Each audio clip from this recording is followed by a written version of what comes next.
بعد حمد الصلاۃ لائق صد عزت و احترام و تکریم حاضرین و سامعین، جیسا کہ آپ لوگوں کے علم کے اندر ہے کہ ہمارا ایک سلسلہ گفتگو کا جاری تھا عبادات کے راستے کے اندر جو رکاوٹیں ہیں، اللہ تعالیٰ کی خالص عبادت تک پہنچنے کے لیے درمیان کے اندر جو گھاٹیاں ہیں، ان گھاٹیوں کا ذکر، ان گھاٹیوں کو کیسے عبور کیا جاتا ہے، اس کا ذکر ہم کر رہے تھے۔ اس کے اوپر ہماری 3-4 نشستیں ہو چکی تھیں، اور آج بھی میں جو تیاری کر کے آیا تھا وہ امام غزالی رحمۃ اللہ تعالی علیہ آپ کے منہاج العابدین سے وہی ہیں جو گھاٹیاں ہیں۔ پہلی گھاٹی علم میں اور دوسری گھاٹی توبہ ہے۔ تو توبہ کے متعلق ہم گفتگو کر چکے تھے، وہ دوسری گھاٹی اس کو پہلے نمبر کے اوپر بیان کر دی، اور پہلی گھاٹی جو علم میں تو اس کو آج ہم نے بیان کرنا تھا، یعنی اس کا بیان آج شروع کرنا تھا۔ ہو سکتا ہے 3-4 جمعے اس کے اوپر بھی ہمارے خرچ ہو جاتے۔ بہرحال یہاں پر پہنچ کر ایک بات ذہن کے اندر آئی ہے آپ کے پاس پہنچ کر، تو تھوڑا آج اس کے اوپر میں آپ لوگوں سے گفتگو کرنا چاہتا ہوں۔ کوئی تقریر کے اندر کوئی ربط آپ کو محسوس نہ ہو تو ناراض نہیں ہونا، کیونکہ نہ اس موضوع کے اوپر میری تیاری ہے، ویسے ہی جو بات آپ ذہن کے اندر آ گئی نا تو کھلی میں آپ سے کرنا چاہتا ہوں۔ دیکھیں، ہم اہل سنت ہیں، الصلاۃ والسلام علیک یا رسول اللہ پڑھنا یہ ہماری پہچان ہے۔ لوگوں کے لیے یہ ایک درود شریف ہے، الصلاۃ والسلام علیک یا رسول اللہ لوگوں کے لیے ایک درود شریف ہے، لیکن ہمارا یہ عقیدہ ہے، ہماری یہ پہچان ہے، ہمارے لیے یہ ما بہل امتیاز ہے کہ جو دوسرے فرقوں سے جو اپنے آپ کو اہل سنت کہتے ہیں ان سے ہم کو جدا کرتا ہے۔ اس کے علاوہ اور بھی ہمارے امتیازات ہیں، عذاب قبر کو تسلیم کرنا، عذاب قبر کو ماننا، انبیاء علیہ الصلاۃ والسلام کی آیات کو ماننا، اللہ تعالیٰ کے نیک بندوں کو ماننا، یعنی اولیاء اللہ کے ایک گروہ کو تسلیم کرنا۔ یعنی دیکھیں نا، ان اولیاء الا المتقون، یہ پڑھ کے کہتے ہیں جو بندہ تقوی اختیار کرے وہ اللہ تعالیٰ کا ولی، اس کے اندر کوئی شک نہیں کہ متقی پرہیزگار اللہ تعالیٰ کا ولی ہی ہوتا ہے۔ لیکن وہ یہ پڑھ کر اولیاء اللہ کا جو ایک خاص گروہ ہے، ایک خاص نظام کے تحت وہ چلتے ہیں، ایک خاص انداز کے اندر وہ مخلوق خدا کی رہنمائی کرتے ہیں، اس سے یہ لوگ انکار کرنا چاہتے ہیں۔ تو ان صوفیاء کرام کو ہم تسلیم کرتے ہیں، ان کی کرامات کو ہم مانتے ہیں، ان کی خدمات کو ہم تسلیم کرتے ہیں، یہ ہمارے امتیازات ہیں، ہم اہل سنت ہیں، اللہ پاک کا فضل ہے۔ اب ہمارے جو اگینسٹ ہیں، جو ہمارے مخالفین ہیں، ان کے ساتھ ہمارا اصل اختلاف کیا ہے؟ کیا ان کے ساتھ ہمارا اصل اختلاف یہ کہ ہم ہاتھ یہاں پر باندھتے ہیں، وہ یہاں پر باندھتے ہیں، ہم آمین آہستہ آواز کے اندر کہتے ہیں، وہ آمین بالجہر کے قائل ہیں، وہ امام کے پیچھے قرات کرتے ہیں، سورۃ الفاتحہ پڑھتے ہیں، ہم اس کے قائل نہیں ہیں؟ کیا یہ اختلاف ہے ہمارا؟ یا حضر ناظر کا علم غیب نور بشر کا یہ اختلاف ہے؟ یا مسئلہ امامت کے اوپر اختلاف ہے؟ جس طرح اہل تشیع یعنی شیعہ اور ہمارے درمیان اصل جو میجر معاملہ ہے، بڑی سب سے بڑا ہمارا جو ان سے اختلاف ہے وہ امامت کے مسئلے کے اوپر ہے۔ تو یہ اختلافات ہیں، اس کے اندر کوئی شک شبے کی گنجائش نہیں ہے۔ شیعوں کے ساتھ ہمارا جو بڑا اختلاف ہے وہ امامت کے مسئلے کے اوپر ہے، اور باقی ان کی جو عبارات ہیں مختلف ان کی کتب کے اندر، ان کے اوپر بھی ہم گرفت کرتے ہیں کہ یہ اللہ تعالیٰ کے حق میں، یہ انبیاء علیہ الصلاۃ والسلام کے حق میں، اسی طریقے سے یہ آل بیت کرام کے بارے میں، حضور محمد مصطفیٰ کے صحابہ پاک کے بارے میں یہ جو عبارات ہیں یہ گستاخی کے اوپر مبنی ہیں۔ اسی طریقے سے باقی جو 2 گروہ ہیں، یعنی غیر مقلدین اور دوسرے، ان کے ساتھ ہمارا اصل اختلاف کیا ہے؟ عبارات کا۔ وہی اصل اختلاف ہے جو آپ اٹھا کے دیکھیں نا، بس یہی سادی سی بات ذہن کے اندر رکھ لیں، بس میں اشارہ دیتا ہوں کہ اعلیٰ حضرت فاضل بریلوی رضی اللہ تعالیٰ عنہ، آپ نے جن عبارات کو آپ لے کر گئے تھے حرمین شریفین اور وہاں کے مفتیوں سے فتویٰ دلوایا تھا ان عبارات کے اوپر، بس وہی ہمارا اختلاف ہے۔ وہ تحذیر الناس کی ہو، حفظ الایمان کی ہو، اصل بات آپ سمجھ گئے نا، اصل اختلاف ہمارا ان کا اور ہمارا یہ اصل اختلاف ہے۔ باقی جو معاملات علم غیب ہو، حاضر ناظر ہو، نور بشار ہو، یہ معاملات ایسے ہیں کہ میں اس نتیجے کے اوپر پہنچا ہوں کہ اس باب کے اندر آ کر محققین نے ایک دوسرے کو دارہ اسلام سے خارج قرار نہیں دیا، یعنی محققین ان کے جو علماء ہیں یا یہاں کے ہیں، ان دونوں نے ایک دوسرے کو اس معاملے کے اوپر دارہ اسلام سے خارج قرار نہیں دیا۔ یہ بات آپ ذہن کے اندر رکھیں۔ ان عبارات کو جن کے اوپر اعلیٰ حضرت فاضل بریلوی رضی اللہ تعالی عنہ آپ نے فتویٰ لگوایا تھا حسام الحرمین کی، وہ جو عبارات ہیں ان کے مصنف کو، ان کے مصدق کو، ان کے مصحح کو، یعنی لکھنے والا، تصدیق کرنے والا، تصحیح کرنے والا، ان کو ہم دارہ اسلام سے خارج سمجھتے ہیں۔ البتہ جو ان کی تعویل کرتا ہے تو اس کو دارہ اسلام سے خارج نہیں سمجھتے، بلکہ اس کو اشد قسم کا ہم گمراہ کہتے ہیں۔ بس اصل اختلاف ہمارا یہی ہے۔ باقی وہ بے شک کہتے رہیں کہ یہ بات بدعت ہے، یہ بات شرک ہے، انگوٹھے کیوں چومتے ہو، یہ کیوں کرتے، وہ کیوں کرتے ہو، بے شک کہتے رہیں۔ شرک کی جو تعریف علماء نے کی ہے، یا جو شرک اللہ تعالیٰ قرآن کے اندر بیان کرتا ہے، آقا علیہ الصلوۃ والسلام نے بیان کیا، ان تعریفات کی روشنی کے اندر، ان تعلیمات کی روشنی کے اندر کبھی بھی ایک سیکنڈ کے لیے بھی ہمارے جو معمولات ہیں وہ دائرہ شرک کے اندر لانے میں یہ ہمیشہ ناکام ہوئے کہ ان کو اٹھا کر بدعات کے دائرے میں رکھ دیں، ان کو اٹھا کر شرک کے دائرے کے اندر رکھ دیں۔ اس بات کے اندر جتنی کوششیں انہوں نے کی ہمیشہ ناکام ہوئے ہیں، اور اس کے بدلے میں ہم نے بھی یہ جواب دیا ہے کہ ہم کہتے ہیں کہ ہم مثال کے طور پر حضرت غوث پاک رضی اللہ تعالیٰ عنہ کو غوث الاعظم کہیں تو ہم مشرک ہیں، اور تم حضرت جنید بغدادی کو غوث الاعظم کہو تو تم مسلمان ہو۔ یعنی جو باتیں ہمارے باب کے اندر وہ شرک کہتے ہیں، اپنی طرف جس وقت بات جاتی ہے تو وہی بات توحید بن جاتی ہے، اور اس سے 10 گنا 20 گنا 100 گنا زیادہ باری باتیں ان کی اپنی کتابوں کے اندر موجود ہیں۔ جو باتیں ہم انبیاء علیہ الصلوۃ والسلام کے متعلق کہتے ہیں وہی باتیں وہ اپنے پیروں کے متعلق، اپنے استادوں کے متعلق کہتے ہیں۔ لیکن انبیاء کے متعلق کہہ دیں، ان کی تعظیم کے لیے کہہ دیں تو شرک اور بدعت، اور اپنے بزرگوں کے متعلق کہیں تو عین سنت ہے اور عین شریعت ہے اور عین توحید ہے۔ تو اس بات کے اندر بھی یہ لوگ ناکام ہوئے ہیں۔ اب آ گئی تیسری بات۔ تیسری بات یہ ہے کہ ہمارے اوپر جو باتیں یہ زیادہ طور کے اوپر، یعنی زیادتی کے ساتھ مناظروں کے اندر، باقی جو معاملات ہیں ان کے اندر جو باتیں ہمارے اوپر وہ ٹھونسنے کی کوشش کرتے ہیں، وہ ہیں اللہ تعالیٰ کے نیک بندے، اولیاء کرام، صوفیاء کرام، ان کی عبارات۔ یعنی آپ مناظروں کی تاریخ اٹھا کے دیکھیں، بالخصوص 200 سال کی ہندوستان کی آپ تاریخ، علمی تاریخ اٹھا کے دیکھیں، اہل سنت کے درمیان اور ان کے درمیان جو مناظرے ہوئے ہیں، ان مناظروں کی تاریخ آپ اٹھا کے دیکھیں تو کیا چیز ہے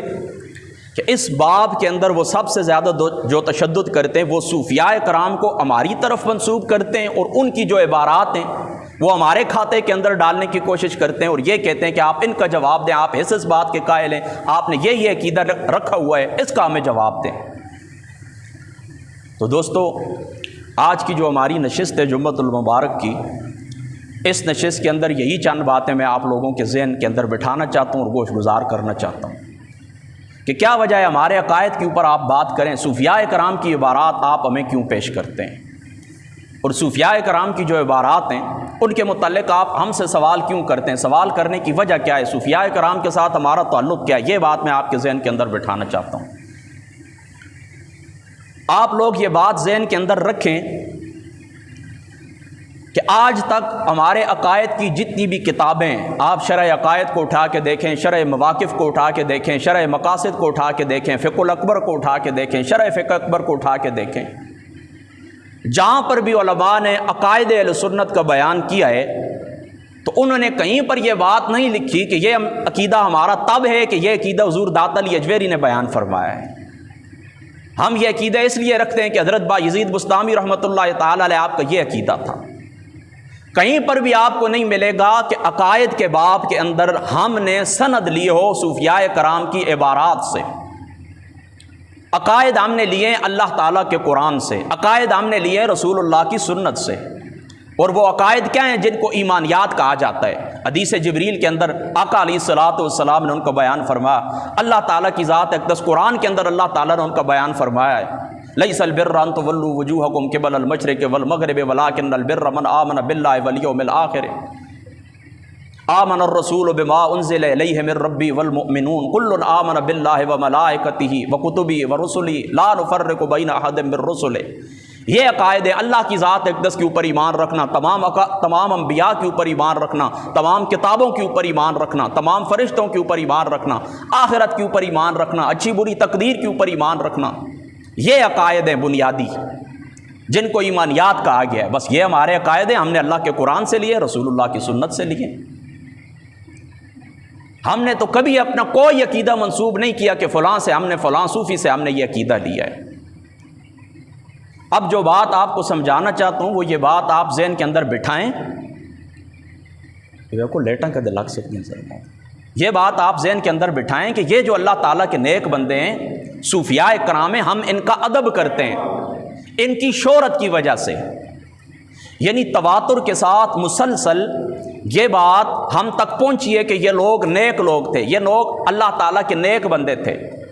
ان لوگوں نے لوگوں کو اسلام کی طرف بلایا ہے، ان کے عمل کی وجہ سے،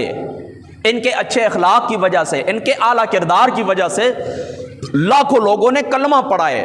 لاکھوں لوگوں نے توبہ کی ہے، گناہوں سے توبہ کی ہے، بری ان کی جو زندگی تھی اس بری زندگی سے انہوں نے توبہ کی ہے،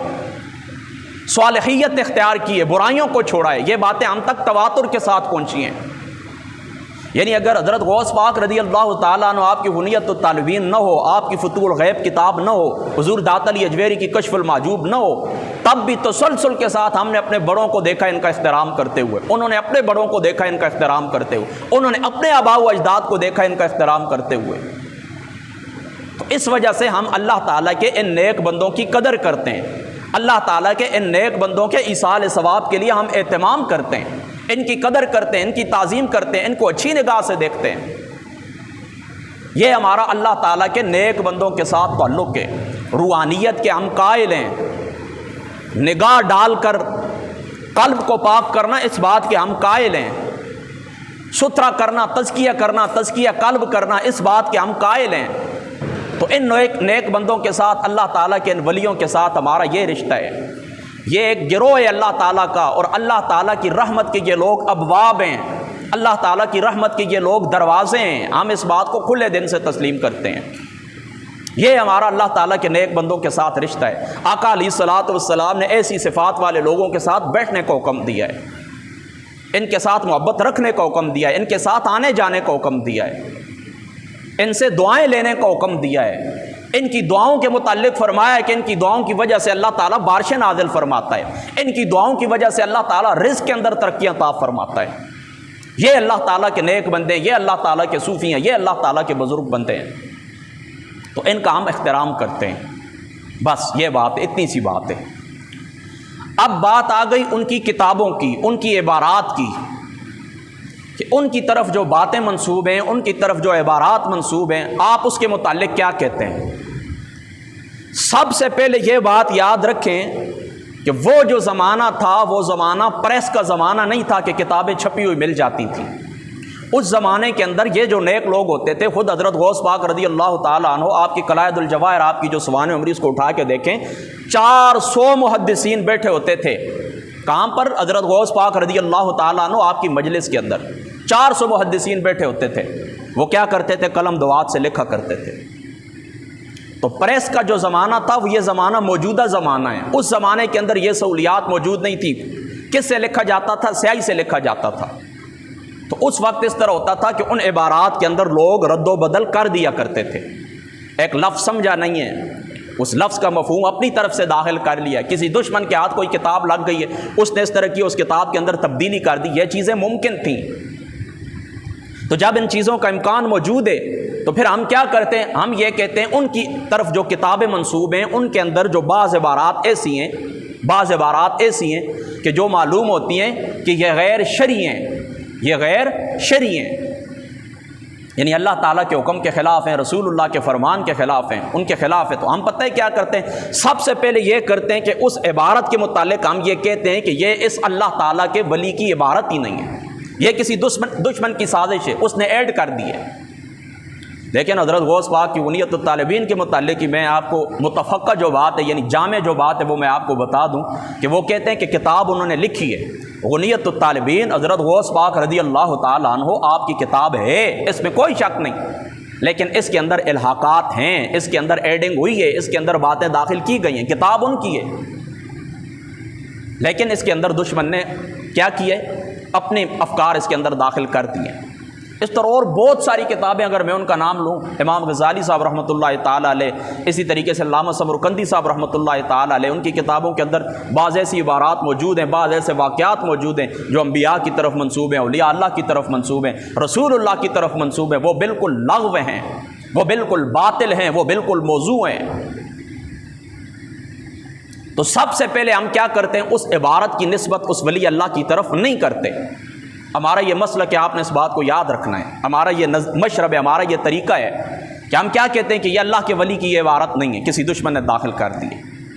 اب دوسری طرف آ جائیں، اس سے آگے بڑھ کر اگر یہ بات ثابت ہو جائے کہ ہاں واقعی یہ اللہ تعالیٰ کے ولی کی عبارت ہے، تو ہم کیا کرتے ہیں؟ اس کی بہتر تعویل کرنے کی کوشش کرتے ہیں،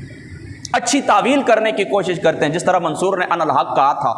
تو حق کو ہم کس معنی کے اندر؟ حق کو ہم ثابت کے معنی کے اندر رکھتے ہیں۔ اس نے کہا میرا وجود ثابت ہے،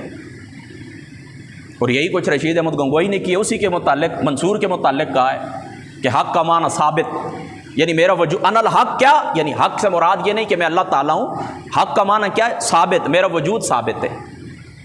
میں اس وجود کے ساتھ زندہ ہوں، میرا یہ وجود موجود ہے۔ ان الحق کا ہم یہ معنی یعنی تعویل کر دیتے ہیں۔ آسان سی بات آپ کو یہ بتاؤں،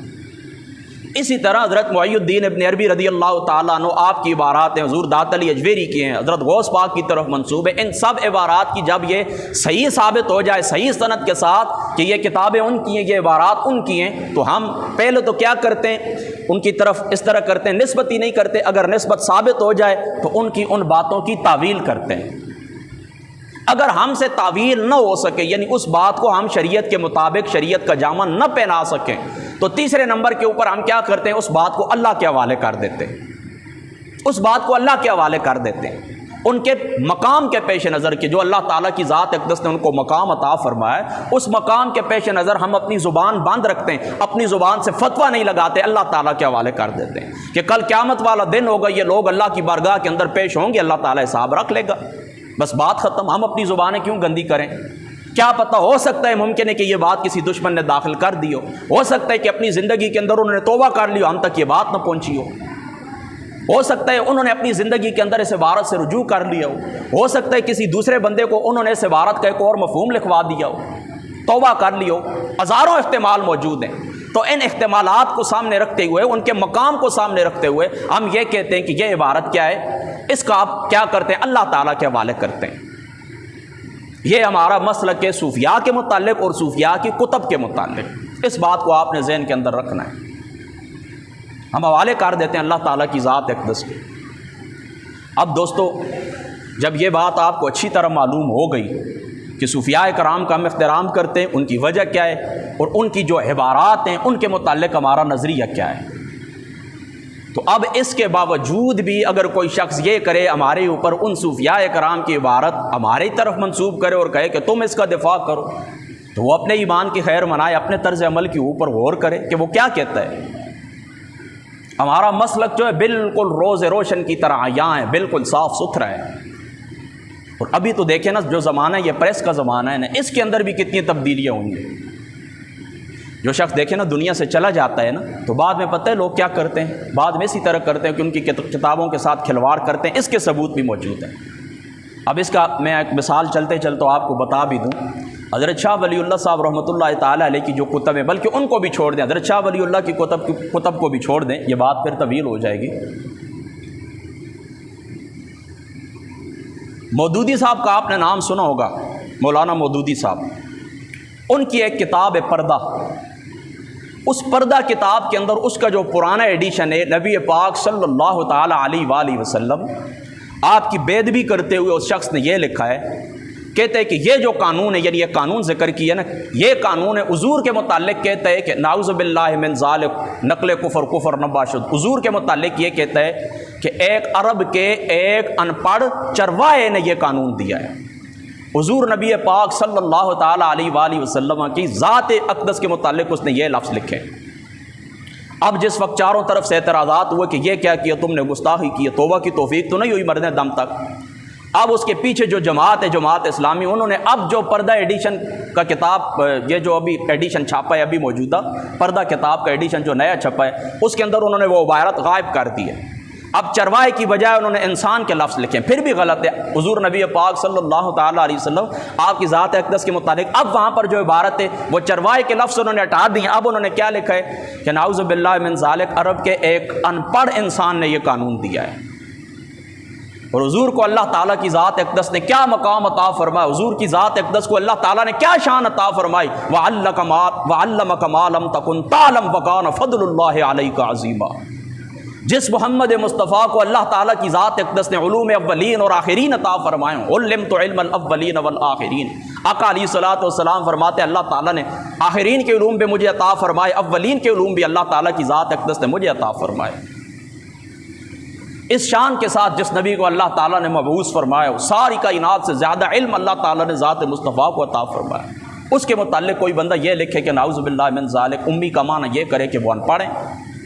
تو ایسے شخص کے کفر کے اندر کیا شک ہے ہمیں؟ اور یہی وجہ ہے کہ اللہ تعالیٰ کی ذات اقدس کی ان کے اوپر پھٹکار پڑی رہتی ہے۔ دنیا کے اندر بھی آپ ان لوگوں کے معمولات کو دیکھیں تو ان لوگوں کے معمولات بڑے عجیب قسم کے ہوتے ہیں، شکلیں ان کی دیکھیں ان کی بڑی عجیب قسم کی ہوتی ہیں، فیملیاں ان کی دیکھیں بڑے عجیب قسم کے ان کے لوگ ہوتے ہیں، اور جس وقت مرتے ہیں دنیا سے جاتے ہیں پھر کیا ہوتا ہے، پھر بھی شکلیں بگڑی ہوئی ہوتی ہیں، کسی کی زبان باہر آ جاتی ہے، کسی کی آنکھیں ڈھلک پڑتی ہیں، کسی کو کیا ہو جاتا ہے، کسی کو کیا ہو جاتا ہے۔ یہ اللہ تعالیٰ کے جو محبوب بندے ہیں نا، اللہ تعالیٰ کے جو نیک بندے ہیں، جو لوگ ان کے خلاف زبانیں کھولتے ہیں نا، پھر اس کا نتیجہ یہی نکلتا ہے۔ یہاں دور نہ جائیں، قریب بابا جی صاحب دریا شریف رضی اللہ تعالیٰ عنہ آپ کے مد مقابل ایک شخص تھا، آپ کو یاد ہے نا، قریب کی بات ہے، وہ کیا کچھ کہتا ہوتا، ممبر کے اوپر بیٹھا ہے دبئی کے اندر، کہتا ہے اب گولڈے والے کا آپریشن کرنے لگا ہوں، پھر اس کی حالت کیا ہوئی، یہاں تک اس کی زبان باہر آ گئی۔ تو یاد رکھو، میری یہ آپ کو نصیحت بھی ہے، یہ تو چونکہ بات ہو گئی نا، میں آپ کو کہتا ہوں کتابوں کے اندر تبدیلی کرنا، تو یہ کتابوں کے اندر موجودہ زمانے کے اندر بھی اس طرح کہ پچھلوں نے اس طرح کیا کہ جو عبارات ان کو نہیں پسند تھی انہوں نے نکال لی۔ ایک اور عالم دین ڈاکٹر اسرار ان کا نام ہے، ان کے پیچھے بھی ایک جماعت ہے تنظیم اسلامی، ان کا بھی اس طرح ہے کہ ان کا جو اپنا لٹریچر تھا زندگی کے اندر، ان کا جو بیان تھا، ان کی جو کتابیں، ان کی جو تقریریں، ان تقریروں کے اندر، ان کتابوں کے اندر رد و بدل کر دی گئی ہے۔ یہ میں پورے ثبوت کے ساتھ ممبر رسول کے اوپر بیٹھا ہوں اور صحیح لفظوں کے اندر آپ کو کہتا ہوں، ذمہ داری کے ساتھ، ان کے اندر بھی تبدیلی ہوئی ہے۔ آج میں جو کچھ لکھتا ہوں، جو کچھ بیان کرتا ہوں، کل میری اولاد کی مرضی نہ آئے، وہ کس طرح کرے گی، تبدیل کر دے گی، یعنی ان کا نظریہ دوسری طرف چلا جائے، نظریہ ان کا تبدیل ہو جائے، کسی دوسری طرف وہ چلے جائیں تو وہ لوگ کیا کریں گے، تبدیلی کر دیں گے، کوئی کیا کر سکتا ہے۔ تو یہ بات آپ نے ذہن کے اندر رکھنی ہے کہ اللہ تعالیٰ کے جو نیک بندے ہیں ان لوگوں کے ساتھ ہماری یہ محبت ہے، اور ان کی جو کتب ہیں ان کے متعلق ہمارا یہ نظریہ ہے۔ ہم اللہ تعالیٰ کے نیک بندوں کا احترام کرتے ہیں، ان کا ادب کرتے ہیں، لیکن ان کی جو عبارات ہیں اس کے متعلق ہمارا یہ مسلک ہے۔ تو یہ بات اب ہو گئی نا یہاں پر مکمل۔ اب چونکہ وقت تھوڑا رہتا ہے، بات کو اختتام کی طرف لے کے چلتا ہوں۔ دوستو، آپ اپنی زندگیوں